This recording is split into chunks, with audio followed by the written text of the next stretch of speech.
handlebar risers for a Triumph Rocket 3. Mine here is a 2009.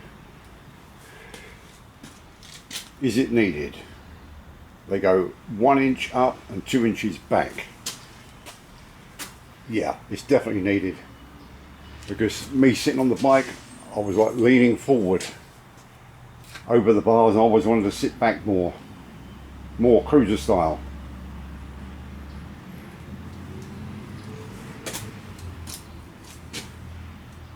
They're about $200. Well, I got them for $180 discount, but a lot better seating position, a lot better handling, because you're further back on the bike. I don't know, cornering seems a whole lot easier.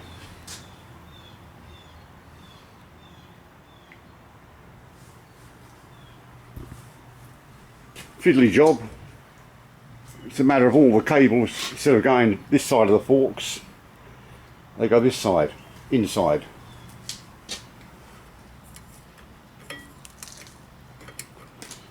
But,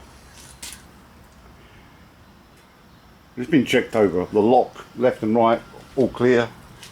No problems, no issues. So I don't know why Triumph didn't do it originally. There you have it. Rivco risers for a Triumph Rocket 3. Much needed and worth the money.